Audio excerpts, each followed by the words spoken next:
भ्रष्टाचारी 3-3 एका घरात घरकुल देतात आणि मला आज गरीबाला घर नाही तर तुम्ही देत नाही आणि बीडीओ साहेब काय असेल ती घर माघारी घेतात।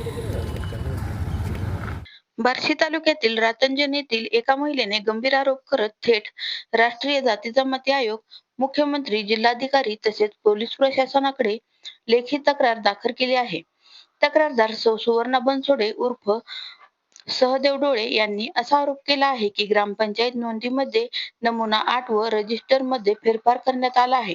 तसेच लाच मागितल्याचा आणि शासकीय नोंदीमध्ये बदल केल्याचा गंभीर आरोप त्यांनी संबंधितांवर केला आहे। या प्रकरणी यांनी यापूर्वीही विविध अधिकाऱ्यांकडे लेखी तक्रारी दिल्याचे नमूद केले असून योग्य ती चौकशी करून दोषींवर कठोर कारवाई करण्यात यावी अशी मागणी त्यांनी केली आहे। तक्रारीच्या अनुषंगाने संबंधित प्रशासनाने तत्काळ दखल घ्यावी आणि पारदर्शक चौकशी करून न्याय द्यावा अशी मागणी होत आहे। आता या प्रकरणाकडे जिल्हा प्रशासन आणि पोलीस विभागीय काय भूमिका घेतात याकडे सर्वांचे लक्ष लागले आहे। तहसील कार्यालयासमोर चुलीवर भाकरी करून ही आंदोलन दर्शविण्यात आले आहे। रणरागिणी न्यूज बार्शी। माझ्यावर ही वेळ आलेली आहे, तर मी महिना झाले इथं बसले, मला काही न्याय मिळाला नाही। माझं घरकुलाचे पैसे जे अडवले गेलेत त्याच्यासाठी मी इथं न्याय मागण्यासाठी तहसील कार्यालयाच्या समोर बसले। 1.5 महिना झालाय आता इथं आहे, तरी काय माझ्याकडे लक्ष देत नाहीत। ते घरकुलाचे पैसे माझे सोडा म्हणते, काय सोडले नाहीत त्यांनी। माझं घर जे आहे आता राहायचं ती बेघर झालेली आहे मी, माझी जागा सहित घर बी नाहीच म्हणायलेत आता हे लोक, राहू नका म्हणते तिथं। मग आता रस्त्यावर राहायची वेळ आली, काय करावं आता? माझ्यावर खूप बेकार वेळ आलेली आहे ही। त्याच्यावर मी इथं दगडाची चूल मांडलेली आहे आणि 3 दगड ही बीडीओ साहेब आणि विस्तार अधिकारी, ग्रामसेवक, लिपिक हे लोक माझ्यावर खूप अन्याय करतात। ह्यांच्याकडनं असं ही व्हायलंय, चुकीचं व्हायलंय सगळं। माझं घरकुलाचं पैसे अडवून आज मी रस्त्यावर इथं चूल मांडून खायला लागले मी इथं लेकराला घेऊन, माझ्यावर अन्याय झाल्यामुळं।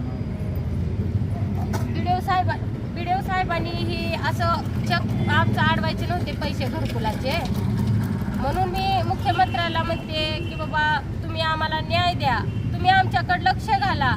तुम्ही म्हणता पंतप्रधान म्हणते नरेंद्र मोदी तुम्हाला घर दिले जाईल, जागा दिली जाईल, आता ते काय लक्ष घालं नाही तिकडं, गोरगरिबाकडे बघणं झालेत। आता मी इथं 1.5 महिना झाले मी इथं बसले, आंदोलन करते, गप बसून आंदोलन चालू होतं माझं। आता मला अशी वेळ आली की मी इथं रस्त्यावर चूल मांडून माझी लेकरं घेऊन उघड्यावर बसलेली आहे। लहान लेकरं, माझी 2 लेकरं आहेत, तरी 1 लेकरू मी घरी ठेवून आले, 1 लेकरू सोबत आहे माझ्या घर परिवार घेऊन मी आज रस्त्यावर आहे। तर मला एवढंच म्हणायचं आहे की बाबा आमचं घर द्या मला। तुम्ही म्हणताय ना तुम्हाला घर देऊ, जागा देऊ, मुख्यमंत्री म्हणतात की आम्ही तुमच्यासाठी गोरगरिबासाठी सगळे काय असेल ते आम्ही देऊ। लाडक्या बहिणीचा संसार उघड्यावर पडला, आता बघा तुम्ही लाडक्या बहिणींकडे, तुम्ही म्हणताय ना आमच्या लाडक्या बहिणीला त्रास होऊ देणार नाही, आम्ही उभा राहणार आहोत म्हणता।